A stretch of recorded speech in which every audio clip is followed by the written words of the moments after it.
Welcome back to the channel. Today we're going to be discussing the English Constitution by Walter Bagehot. I know that last name may throw you a bit. B-A-G-E-H-O-T is pronounced Bagehot, it turns out. And it was a really wonderful read in a number of ways. I think coming to it as I have been lately, studying other political texts, City of God, Democracy in America, and we'll be reading The Republic by Plato later this year, that this is another text that only confirms for me the importance of how a government is fitted and shaped to a particular people, their culture, their ways of thinking, their traditions, even to an extent their language, and that it is folly to idealize one form of government, i.e. liberal democracy, and then try to go establish it everywhere in the world as if that is going to be some wonderful thing. We've seen this fail time and time again, and books like this underline why it's important for people to realize that the sort of government people have is tied to the sort of people they are, and that some peoples prefer more autocratic, strong man, strong central authority, and other countries like Switzerland, for example, like devolved power, such that there's an ever-changing head of state in Switzerland that no one knows really who it is. So this tome, it's not very long. Walter Bagehot was one of the editors of what is The Economist now, and was considered a paper back then, but now we think of it as a magazine. But it's written very well, and on top of delivering what it says on the tin, which is an overview of the English Constitution, which, as anyone knows, there is no English Constitution in the way that there's an American Constitution or a French Constitution, in the sense of the Constitution is a collection of laws, customs, decrees, things that are loosely tied together over centuries, and it's known as the Constitution. And Bagehot walks us through everything: the monarchy, the House of Lords, the Commons, the cabinet, and explains, I think very well, the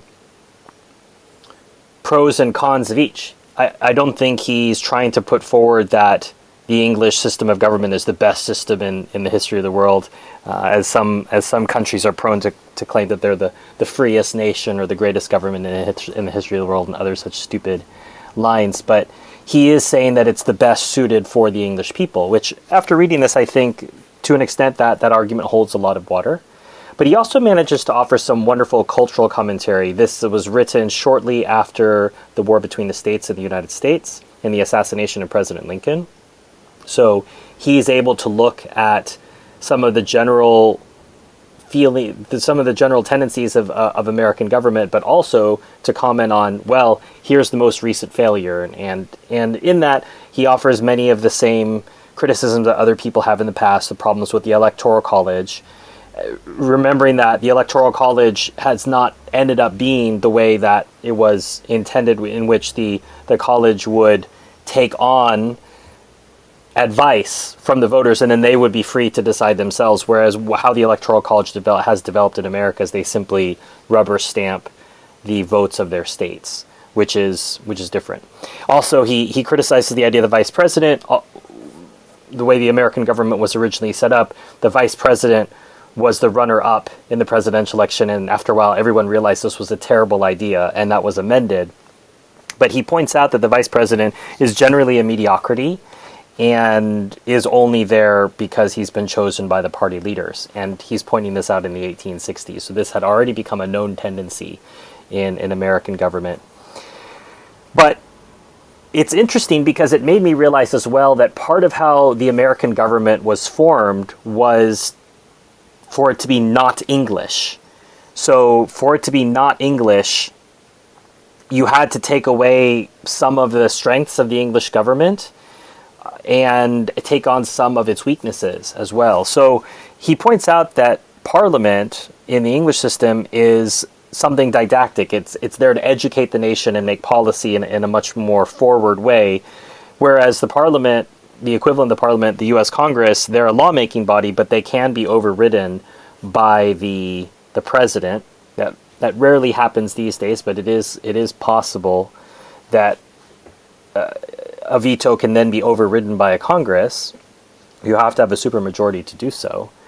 But effectively, that right no longer resides in the English crown, the ability to veto a law from Parliament.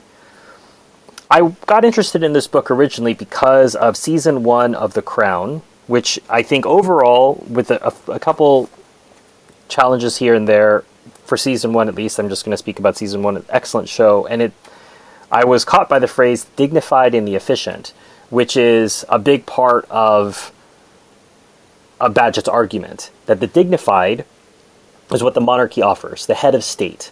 This offers continuity of the nation over however much the country changes and swings from left to right. The monarch is there. The monarch meets the heads of state of other countries and provides continuity and an impression of what basically this person is representing the country, and they're not political. Whereas the head of government, the head of the Prime Minister of England, is actually doing all the work.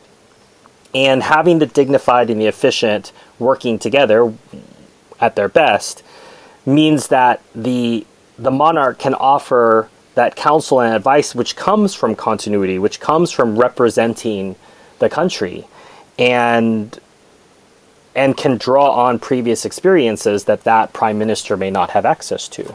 So there's a lot to recommend this idea of the dignified and the efficient, and the idea of a head of state being separate from the head of government. It's just not something Americans are used to. We're used to that being combined in a single person, that in the U.S. form of government, the head of state is the head of government as well.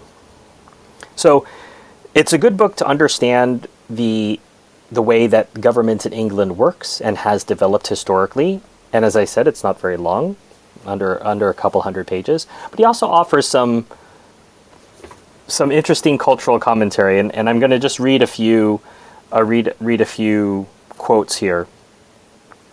This was at a time when industry was rising in England and power was shifting from what was traditionally the south to the north, where all the factories were, and then over time this would shift back to the south again. But during this time, the north is rising.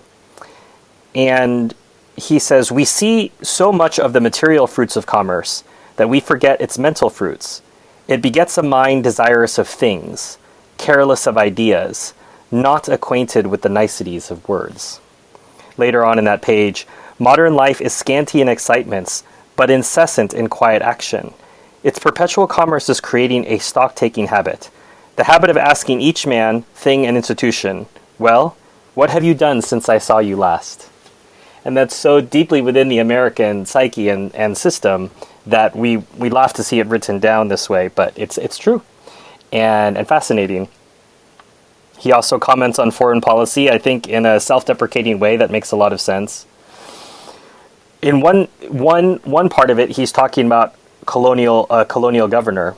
A colonial governor is a ruler who has no permanent interest in the colony he governs, who perhaps had to look for it in the map when he was sent thither, who takes years before he really understands its parties and its controversies, who, though without prejudice himself, is apt to be a slave to the prejudices of local people near him, who inevitably, and almost laudably, governs not in the interest of the colony, which he may mistake, but in his own interest, which he sees and is sure of. The first desire of a colonial governor is not to get into a scrape. And so he's willing to admit that there's problems with foreign policy, but overall, the idea of relying on a hereditary monarchy is problematic. And he even says in a constitutional monarchy, you should not expect anything other than what is ordinary and often what is below ordinary. Here he's commenting on foreign policy. "I entirely concede that our recent foreign policy has been open to very grave and serious blame. But would it not have been a miracle if the English people, directing their own policy and being what they are, had directed a good policy? Are they not, above all nations, divided from the rest of the world, insular both in situation and in mind, both for good and for evil? Are they not out of the current of common European causes and affairs? Are they not a race contemptuous of others? Are they not a race with no special education or culture as to this modern world, and too often despising such culture? Who could expect such a people to comprehend the new and strange events of foreign places? So far from wondering that the English Parliament has been inefficient in foreign policy, I think it is wonderful and another sign of the rude, vague imagination that is at the bottom of our people that we have done so well as we have. So he's honest. He accepts that the English have their limitations. He accepts that the government has limitations, but that's okay. He sees that. He also has some home truths about our way of life that we cherish. Again, we've reached this apotheosis of liberal democracy, and it's the best thing ever.